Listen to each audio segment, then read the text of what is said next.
Something massive just happened, and most Americans have no idea what it actually means. The United Kingdom has just granted the United States access to its military bases to intercept Iranian missile strikes. Read that again slowly. A European power, a so-called sovereign nation, has opened its territory, its infrastructure, its land to support an American military operation targeting Iran.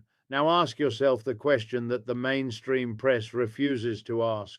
Who actually made that decision? Was it the British people? Was it Parliament? Or was it the same interlocking web of financial interests, defense contractors, and geopolitical arrangements that have quietly governed Anglo-American foreign policy for the last 80 years? Because here is what Richard Wolff has always reminded us: power does not announce itself. It moves through institutions. It moves through alliances. It moves through agreements signed behind closed doors while the public is handed a headline. And that headline today reads like a solution. But if you look beneath it, it is a escalation, a dangerous, calculated, and deliberate one. Let me start where history actually starts. Not with the headline, not with the press conference, not with the carefully worded statement from Downing Street, but with the deeper architecture of what we are really watching unfold in real time. The United Kingdom and the United States have what diplomats like to call a special relationship. And I want you to sit with that phrase for a moment, because it is one of the most carefully constructed pieces of political language ever produced. Special relationship. It sounds warm, it sounds mutual, it sounds like two equal partners standing side by side, sharing values, sharing burdens, sharing sacrifice. But when you actually trace the history of this relationship, when you go back and look at the economics, the military agreements, the intelligence sharing arrangements, the financial dependencies, what you find is not a partnership between equals. What you find is a subordinate relationship dressed up in the language of brotherhood. And what just happened with these military bases is that relationship being exposed once again for exactly what it has always been. Britain did not simply offer its bases out of some generous commitment to regional stability. Britain made a calculation, and that calculation, like almost every major foreign policy calculation made by a Western government in the last century, was shaped not primarily by what the British public wanted, not primarily by what was best for the people living in the communities surrounding those bases, but by the structural position Britain occupies within the American-led global order. Britain depends on that relationship. Britain's economy, Britain's defense posture, Britain's seat at certain tables of global power, all of it is conditioned on maintaining alignment with Washington. So when Washington needed something, Britain delivered. That is not friendship. That is a dependency relationship operating through the language of alliance. Now let us talk about Iran, because Iran does not exist in a vacuum either. Iran has been under relentless economic pressure from the United States for decades. Sanctions regime after sanctions regime, designed not simply to change Iranian behavior, but to strangle the Iranian economy, to create conditions of internal social pressure that Washington hoped would destabilize the Iranian government from within. That strategy has not worked. And the reason it has not worked is actually something economists have been pointing out for a long time. When you impose external pressure on a population, that population very often consolidates around its existing leadership rather than turning against it. The sanctions did not liberate the Iranian people. They made life harder for the Iranian working class, while the political and military elite found ways to adapt, to build parallel economic structures, to deepen relationships with Russia, with China, with other nations that were themselves operating outside the dollar-denominated global financial system. And this is the context that you absolutely must understand if you want to make sense of what is happening right now. The confrontation between the United States and Iran is not simply a confrontation about missiles. It is not simply about nuclear programs or regional proxies or any of the specific tactical issues that get discussed in the news cycle. It is a confrontation about the architecture of global power. It is about who controls the Middle East, who controls the energy resources that flow through that region, and therefore who controls a significant lever of global economic power. Because whoever controls energy, whoever sits at the center of the energy supply chain for Europe and Asia, has structural economic leverage over everyone who depends on that energy. And the United States has understood this since at least the end of the Second World War. After 1945, American foreign policy in the Middle East was never primarily about democracy, was never primarily about human rights, was never primarily about the well-being of the people living in that region. It was about oil. It was about ensuring that American corporations and American-aligned governments had preferential access to the most critical energy resources on the planet.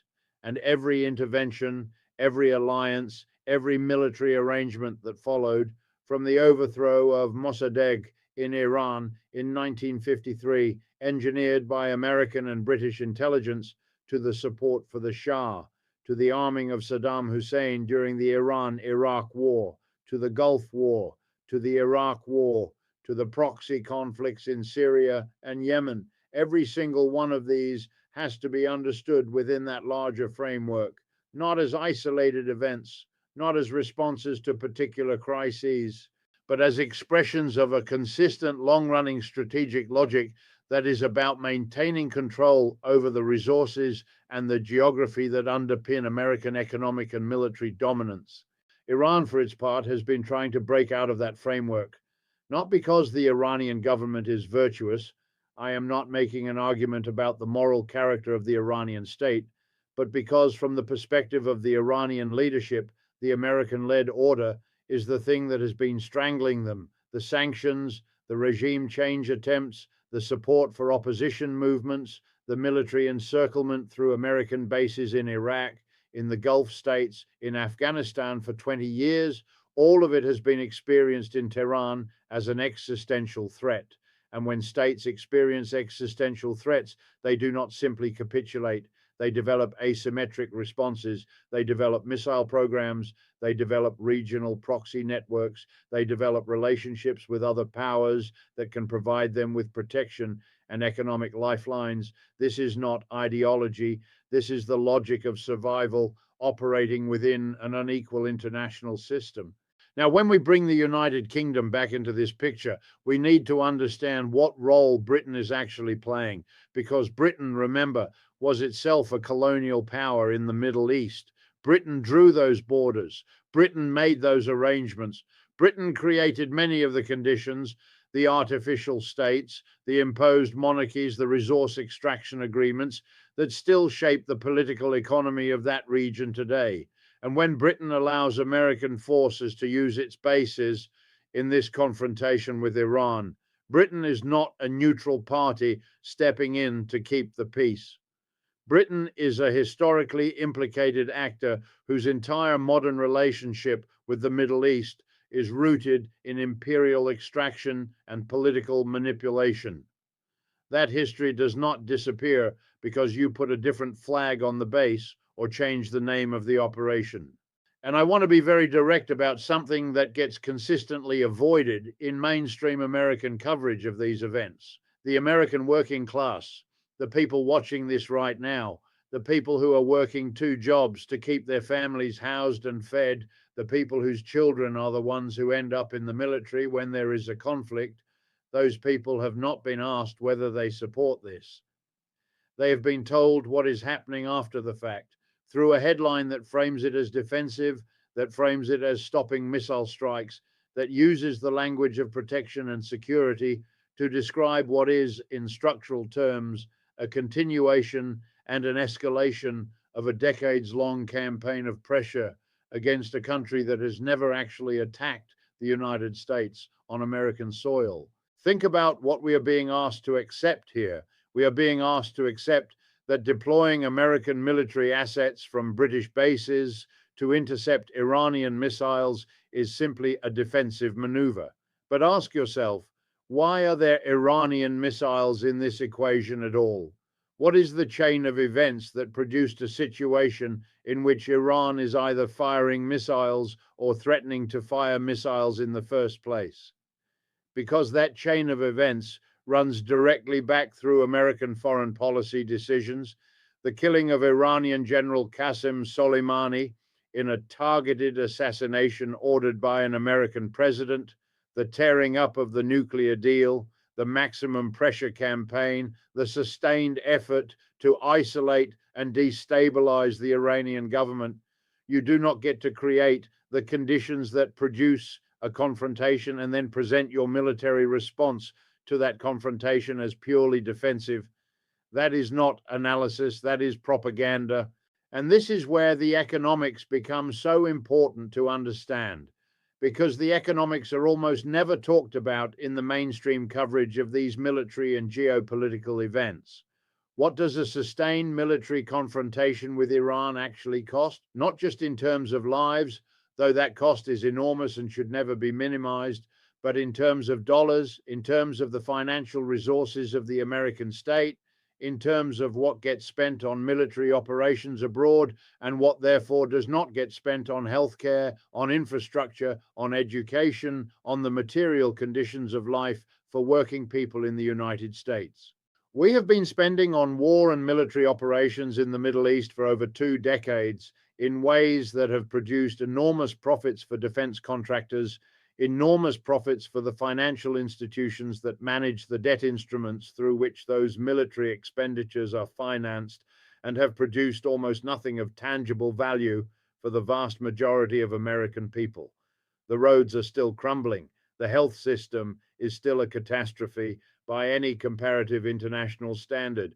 The housing crisis is deepening. The wage stagnation continues. And yet there is always money for another military operation, always money for another deployment, always money for the defense budget that keeps growing regardless of which party is in power. This is not a coincidence. This is the political economy of militarism working exactly as it is designed to work. The military industrial complex, and I use that phrase deliberately because Eisenhower himself, a Republican general president, warned us about it. The military industrial complex is not simply a collection of companies that make weapons. It is an integrated system of financial interest, political relationships, revolving doors between government and industry, think tanks that produce the intellectual justifications for military spending, media organizations that frame every international confrontation in ways that make military responses seem necessary and inevitable. It is a system, and it produces enormous wealth for a relatively small number of people while distributing the costs in blood, in treasure, in national debt, in opportunity cost across the entire society. Now, let us think about Britain in this economic framework as well, because the decision to allow American use of British bases is also an economic decision. Britain's defense industry is deeply integrated with American defense procurement. British companies participate in American defense contracts. The financial relationship between the City of London and Wall Street is one of the deepest in the world. British pension funds are invested in American defense contractors. When the American defense budget expands, and it always expands, British financial interests benefit. So when we ask why Britain made this decision, part of the answer is that the financial architecture that connects Britain and America means that maintaining this alliance is economically beneficial to the British ruling class, even if it carries risks for the British public. And the British public carries real risks here. British bases used for American military operations become potential targets. British personnel are potentially drawn into conflicts not of their choosing. British territory becomes part of a military infrastructure that could escalate a regional conflict into something far more dangerous. The British people living near those bases, the British workers, the British families, they bear the risk. The British financial establishment, the defense investors, the arms manufacturers, the hedge funds and banks connected to American military spending, they collect the reward. This asymmetry between who bears the risk and who collects the reward is the defining economic fact of militarism, and it applies in Britain just as it applies in the United States. Let us also talk about the regional architecture here, because what is happening with these British bases does not exist in isolation from a much larger set of military and political arrangements in the Middle East and beyond. The United States maintains military bases throughout the Gulf region, in Bahrain, in Qatar, in Kuwait, in the UAE, in Saudi Arabia. It maintains a massive military footprint in Iraq, which was rebuilt after the 2003 invasion through agreements that the Iraqi public has repeatedly protested and that the Iraqi parliament has voted to oppose. It maintains relationships with Israel that include military cooperation, intelligence sharing, and financial support that amount to tens of billions of dollars over decades.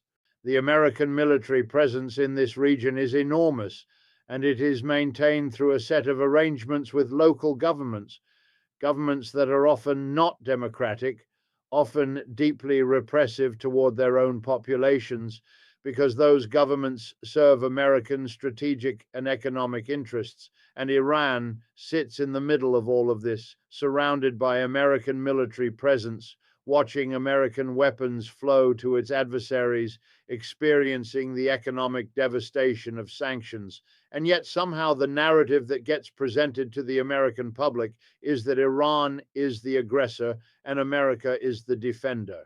I am not saying Iran's government is admirable. I am saying that the framing of aggressor and defender in this context requires you to ignore 70 years of history. And that is a significant cognitive demand to make of people who are supposedly living in an informed democracy.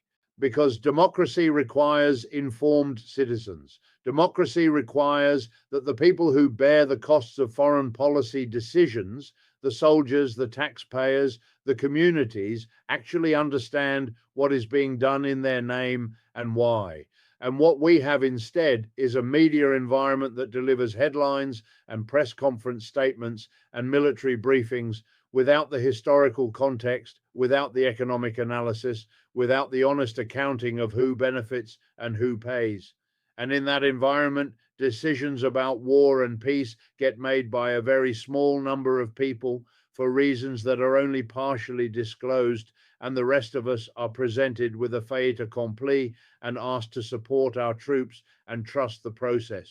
There is something else I want to address, and that is the question of what this escalation means for the broader global order that has been under significant stress for several years now. The post-Cold War American-led international order, the order built around American military supremacy, dollar dominance, and the network of alliances and institutions that reflected American power, that order is under pressure from multiple directions simultaneously. China's economic rise has created a challenger to American economic dominance that no amount of military spending can simply neutralize. Russia's military actions in Ukraine have demonstrated that American-led sanctions, while economically damaging, do not produce the political outcomes they are designed to produce. The global South, the countries of Asia, Africa, and Latin America, are increasingly asserting their own interests and refusing to simply align with either the American or the Russian-Chinese bloc. The world is moving toward multipolarity, however slowly and painfully and violently that transition is occurring. In this context, the escalation of tensions with Iran is not simply a regional military story. It is part of a much larger story about whether the United States can maintain the kind of unilateral military dominance it has exercised since the end of the Cold War. Because if Iran successfully develops the capacity to deter American military action through missiles, through nuclear capability, through regional alliances, it represents a further erosion of American dominance in a critical region. And American policymakers operating within the logic of maintaining that dominance experience this as an existential strategic threat, which is why the response is always military, always escalatory, always framed in the language of existential defense, because within their framework, It genuinely is about preserving the structural position from which American power and American economic interests flow. But here is the question that never gets asked in the mainstream conversation. Is maintaining that dominance actually in the interest of the American working class? Is the preservation of American military hegemony over the Middle East? Is that actually producing better lives for the people in Pittsburgh and Detroit and rural Alabama and the south side of Chicago? Because the resources consumed by that military project are resources that are not available for anything else. And the argument that military spending produces domestic economic benefits, the jobs argument, the industrial base argument, those arguments have been thoroughly examined by serious economists. And what they find is that dollar for dollar, military spending produces fewer jobs, fewer economic multiplier effects, less broadly distributed economic benefit than almost any other form of public expenditure. Education spending, healthcare spending, infrastructure spending, green energy investment, all of these produce more domestic economic activity and more broadly distributed employment per dollar than military spending, which tends to be highly concentrated in a small number of firms and a small number of geographic areas. So when you are watching the news about British bases and American military operations and Iranian missiles, and you are wondering what any of this has to do with your life, the answer is that it has everything to do with your life. Every dollar that flows into that military operation is a dollar that is not flowing into the school in your district, not flowing into the hospital in your community, not flowing into the infrastructure that your economic life depends on. The connection is not abstract, it is direct. It runs through the federal budget, through the choices made about what to prioritize, through the political system that systematically favors the interests of the people who profit from militarism over the interests of the people who simply need a functioning society. And the British decision to allow American use of those bases is a reminder that this dynamic is not unique to America. The same structural logic operates in Britain, the same subordination of the interests of working people to the interests of financial and military elites, the same use of geopolitical language, security, stability, deterrence, the rules-based order, to justify arrangements that primarily serve the powerful, the same gap between the rhetoric of democratic decision-making and the reality of decisions being made by a small number of people operating within a framework of elite interests that is never fully disclosed to the public.